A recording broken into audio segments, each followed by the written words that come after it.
And welcome back to my channel, everybody. This is your boy FlyIsland guy. Today we are back in Mayaguez in Puerto Rico, and we are going to be heading over to Henry E. Ralston Airport, and I do not know where that is off the top of my head. Give me one sec. TISX. Okay, so yeah, this is in the US Virgin Islands. I thought that's where it was, just had to confirm. Looking at SimBrief today, our flying time is going to be roughly 1 hour and 7 minutes. Pretty short flight for the most part. We're going to be cruising at 10,000 feet.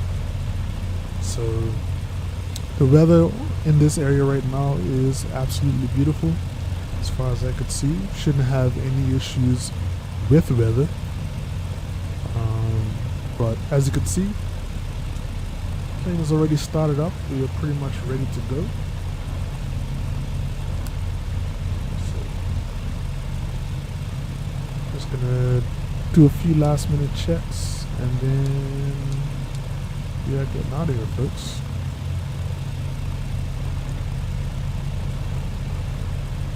Let's see, we are departing from runway 10, which will be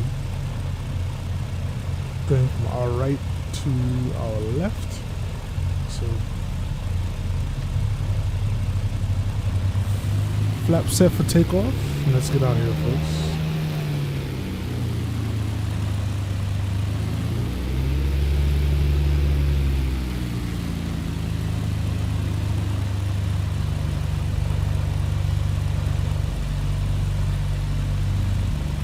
If you remember, this is a cool little approach coming in.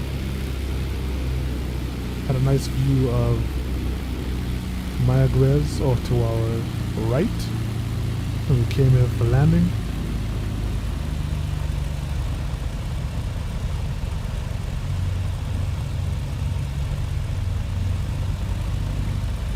So we're going to be departing, and then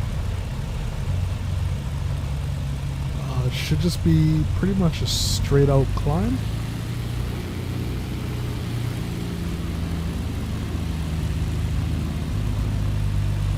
Just gonna get this set up. Yep. So we're just gonna head straight out and just go up to our cruising altitude, and it should be a cool flight. So hoping everyone is having a good day today. I've had an absolutely long week. This is being recorded on the weekend, well, on a Friday night.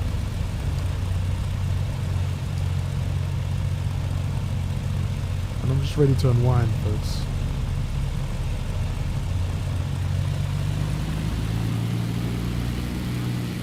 Alright, so if you remember, Mayaguez is a very short runway.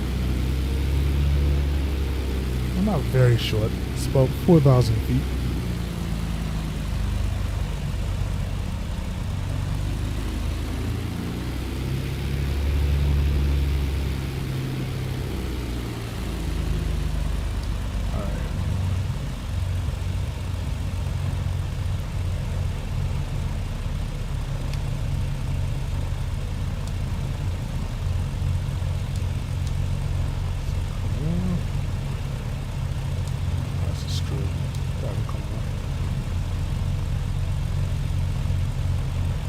Right, we're all ready to go.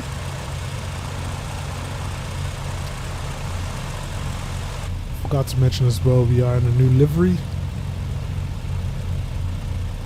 So this one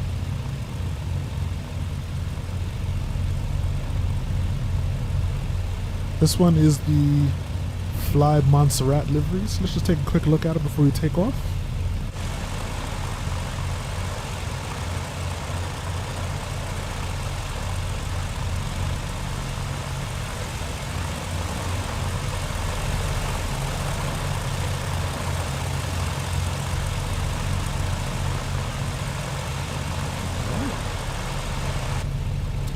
very cool. It's just pretty plain livery, not too much going on with this one, but you know, sometimes simple is better. Alright, so let's advance the throttles.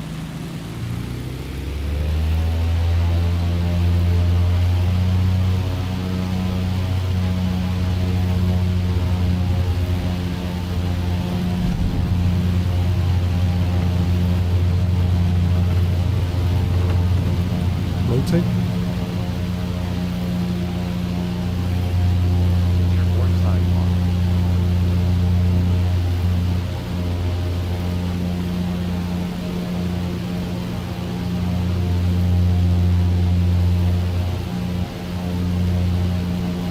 Right, we're just gonna head straight out. Let's try and get up and over this tree line here.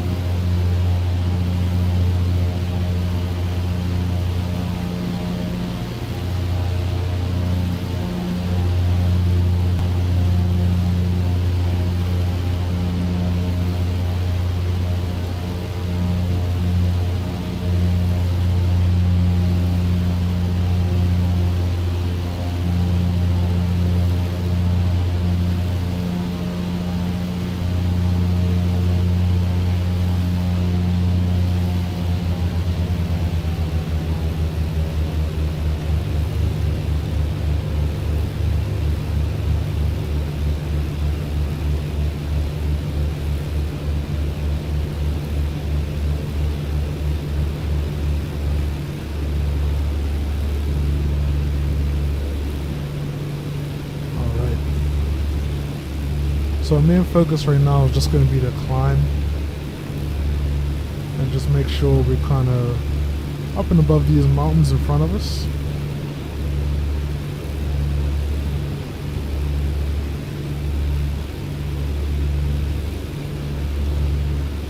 Alright. And I'm going to set the autopilot for 10,000 feet.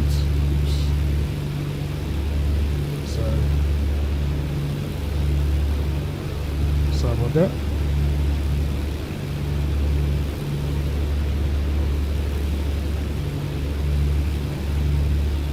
And we could switch it on.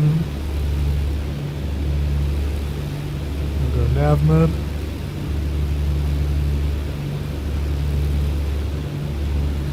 We're doing another morning flight, and unfortunately the sun is back in our eyes again. That's alright though.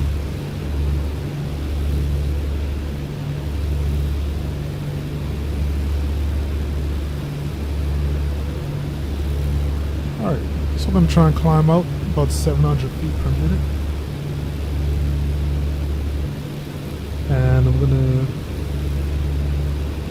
just try and, not trim, just adjust the mixture for climb.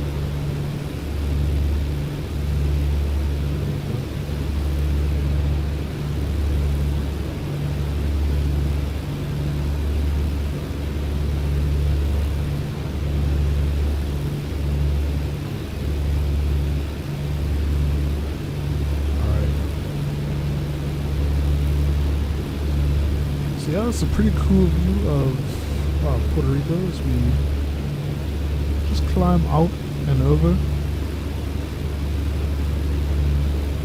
As I mentioned before, this is going to be a pretty short flight, and this isn't a very high-paying one either, unfortunately. As I said with the BN-2, it's not really too good value for money in on air. Unless you're going to be doing like a lot of little short flights. And these flights, on average with the BN-2, I'm probably doing maybe 6,000 to 7,000, if that. So, although it's these small flights are pretty profitable for the BN-2. Because it's not really expensive to operate. You're not really going to be making a lot of money with it unless you're doing like a lot of small flights. So it is what it is.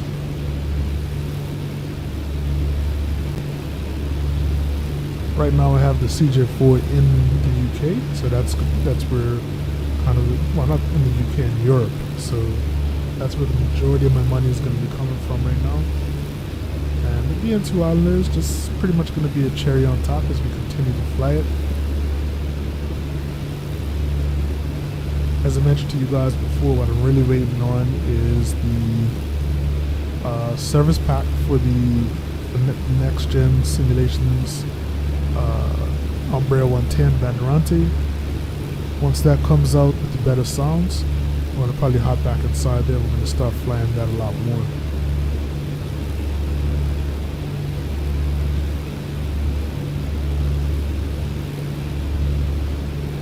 Right now I just can't stand the sound of it, and knowing that new sounds are going to come out, I don't really want to fly it right now. I'm just going to stick with the BN-2 Islander for now.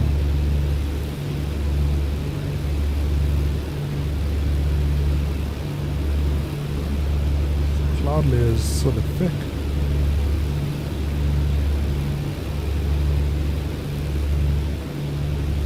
I'm just gonna switch on my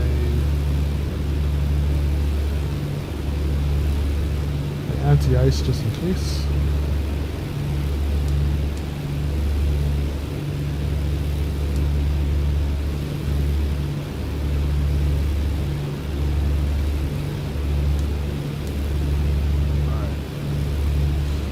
Anyways, folks, so yeah,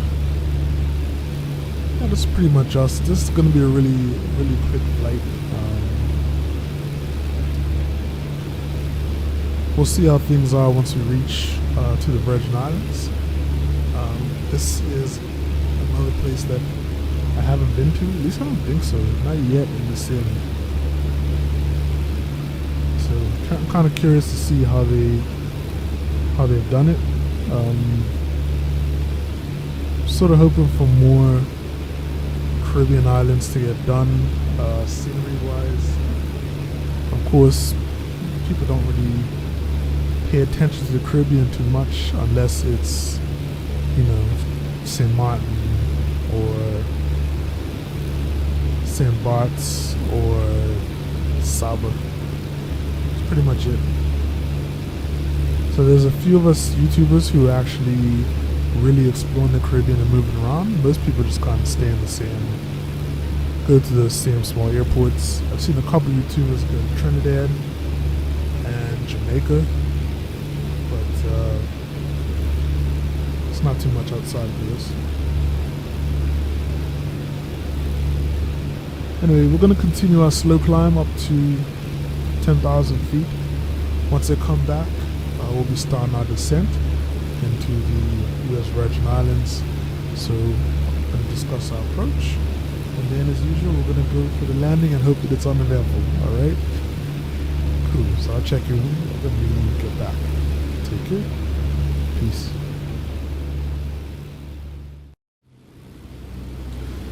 And welcome back, everybody. We've started our descent into St. Croix. That's where we're actually going. And we're kind of nearing our initial approach fix, which is snooze. And that's a very apt name right now because I'm super tired and I want to go to sleep. But let's take a look at the actual approach, and we can just quickly go over it. So here we are on Navigraph. We are doing the RNAV runway 10 approach today, and that'll basically have us coming from snooze, as you can see right here, which is our initial approach fix. And right now we're descending to 2,000 feet.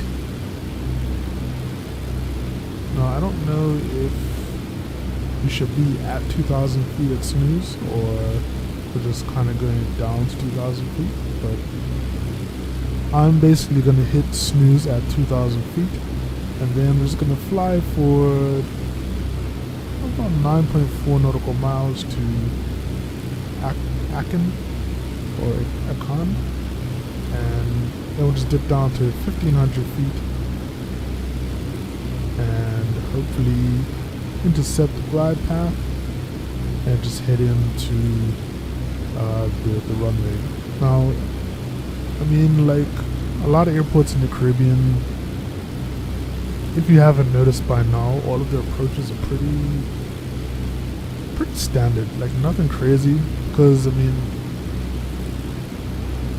for the most part, unless you go into one of the big islands in Caribbean, like Jamaica or Trinidad, or even a strange one like Guyana that's in South America, you're not really dealing with too much terrain or anything like that. A lot of the islands are pretty flat, or kind of where the airport is really flat. So you pretty much, most of your approaches are just going to be pretty much straightforward approaches like this. So you do have kind of little, there's little exceptions to the rule here and there, like flying into Nevis Airport kind of requires you to avoid terrain when you're on final, like little things like that. But for the most part, all of your approaches are just kind of regular, run-of-the-mill, straight-in approaches, because the islands are pretty flat. Alright, so we are hitting 2,000 feet now.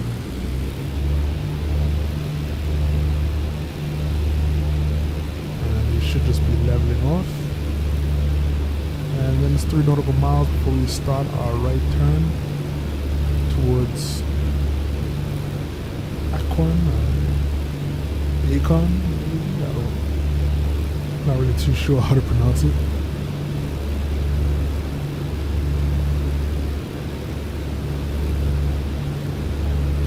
Since we're going to have a few nautical miles before we actually reach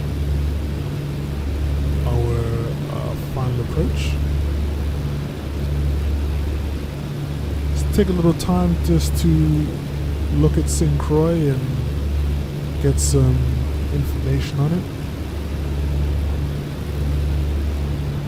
So St. Croix is actually pretty small, about 218 kilometers squared, and once again, as of 2010, population is around 50,000, so probably make more than that now.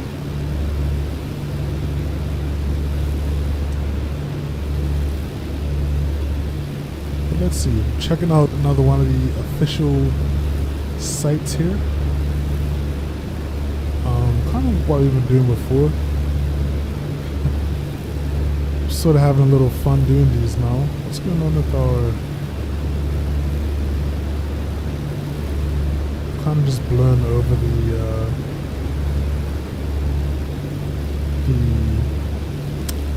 altitude. We should be at 2,000. Somehow we ended up at almost 2,500. It looks like it's correcting itself now.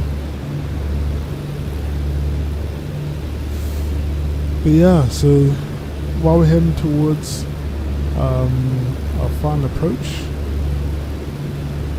just read up on a couple things about St. Croix. So it says here on St. Croix culture. On St. Croix, culture abounds due to our rich history and combination of native, Carib, and Taino, African, European, Caribbean, and American heritages. The people of St. Croix, known as Crucians, are proud of their culture and are happy to share with you. And St. Croix is home to quadrille dancing, kelbe, and steel drum music, as well as storytellers who recount legendary local stories. Cultural entertainment includes the iconic Mako Jumbies, can be found at events and activities all year long, so that must be similar to like Gumbes in Bermuda. And there are also some unique annual events that highlight the island's culture, such as Crucian Carnival, the Agricultural Fair, or Mango Mele Find fun experiences for the whole family and incorporate some of the colorful local culture into your time on St. Croix. So it's very interesting. So it's got your typical, tourism focused, like, small island feel. In terms of food and drink, it says if you believe that variety is the spice of life, then St. Croix is for you. St. Croix offers a variety of cuisines, world-class restaurants, as well as farm fresh produce and locally made products. The island has a unique blend of fares, including American, Caribbean, Latin, Europe, Indian, and more. If you like fresh seafood, we recommend you try the locally caught spiny lobster, wahoo, or mahi-mahi. And if you like a little fun with your food and spirits, try attending a farm-to-table dinner or come to the St. Croix Food and Wine Experience in April. The island is also home to 2 rum distilleries and a craft brewery, all of which offer tours and tastings. So find out more about food and wine events, great meals we've enjoyed, as well as island-inspired recipes straight from the St. Croix food scene. So that sounds pretty awesome, folks. So on top of that, there's links for shopping and scuba diving, history, adventure. Honestly, if you want to see all of this information, go to stcroix.com. Literally, that's the URL. Go to stcroix.com and you'll get all of that information there. They actually got a pretty awesome website too. It looks good. This is pretty cool, man. I like it.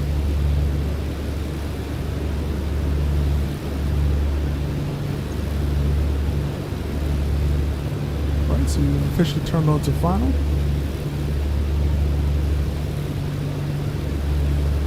And you can see the runway well lit up in the distance. Looks like it's got some run-up lights heading towards the runway.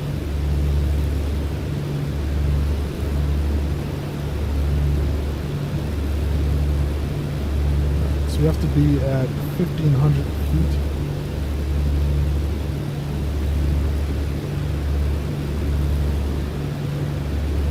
In order to hit the glide path.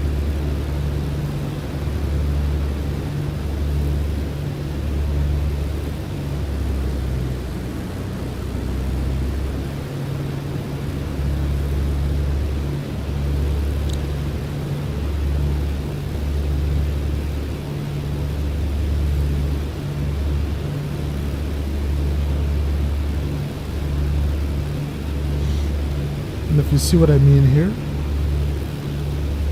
actually, sorry, before we do that, let's arm the approach.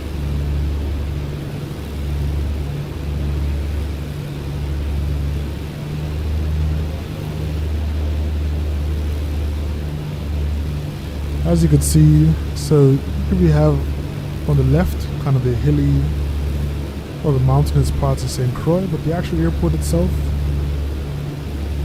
lies right there in like a flat part of the island, so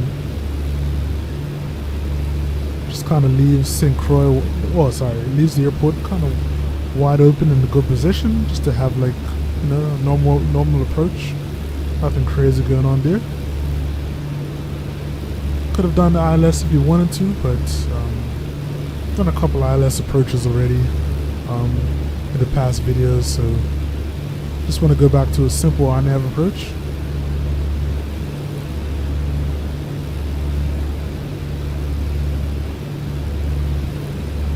Just bringing up the taxi map here at the airport, and so landing on runway 10. The terminal should be on our right.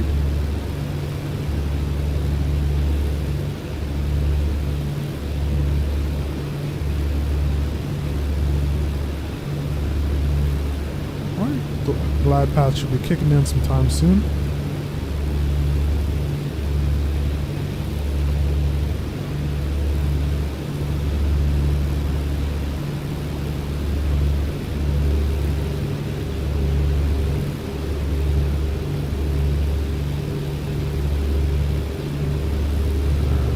Looks like we pitched down, I think.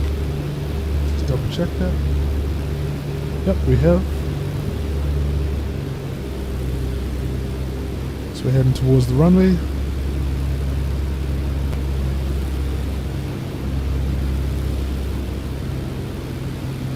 Alright, let's set up for landing. So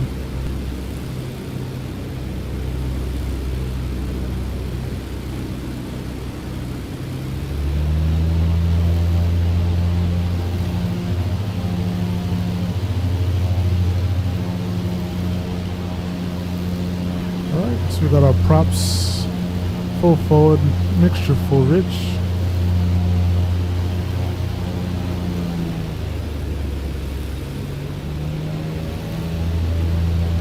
And we're also gonna go full flaps.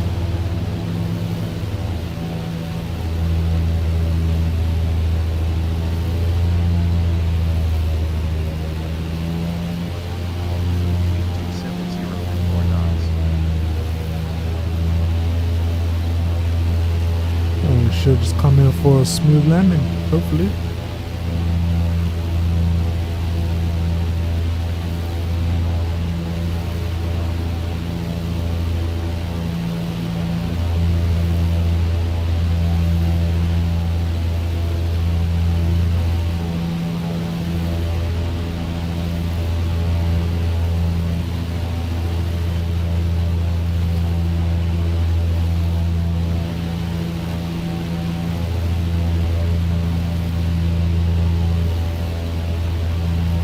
I'll go ahead and take over.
Ladies and gentlemen, welcome to St. Croix.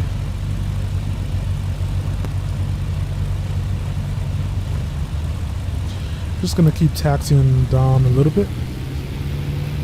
Just have a ways to go before you reach the main terminal. This is actually a super long runway here, about 10,000 feet.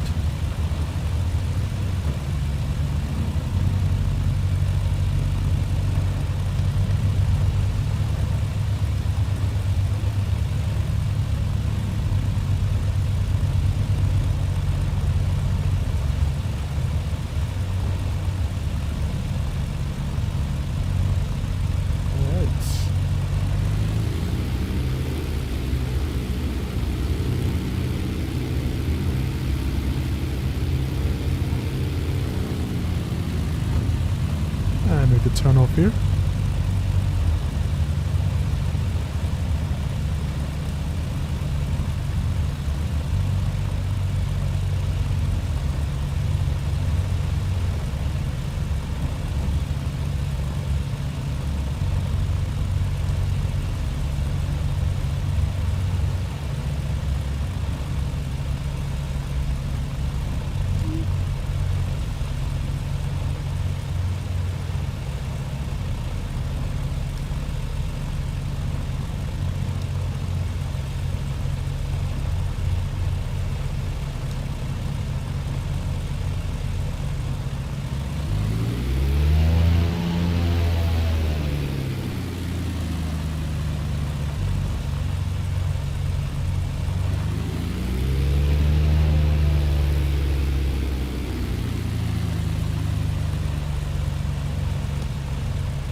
Alright, let's park here.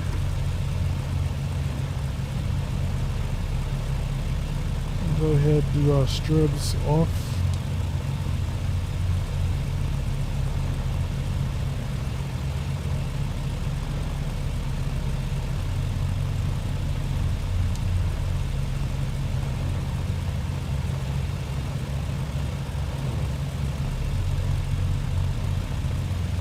For some reason it's not letting me turn the landing lights off. There we go. And beacon's already off, so that means we can go ahead and kill the throttle. Engine off time log. Flight is finished. It has been monitored by On Air. Alright. Let's turn the fuel pumps off. And we are good to go, folks. So, welcome to St. Croix. That was a very, very uneventful and beautiful flight. I was just kind of sitting here while we weren't recording, just like enjoying the view, because that's how awesome it looked. Really, really good flight overall. No issues, no crashes, which is the most important thing. And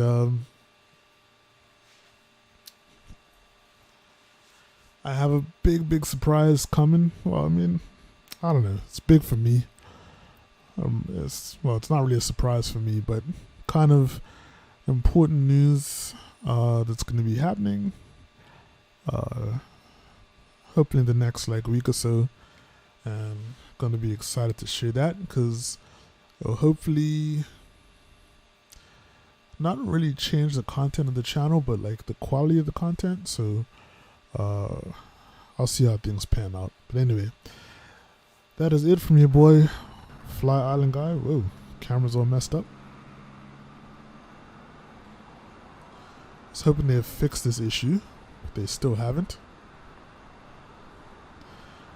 But yeah, that's it from me. We'll be picking up the flight from here sometime in the very near future, and we're going to be continuing our trip through the Caribbean.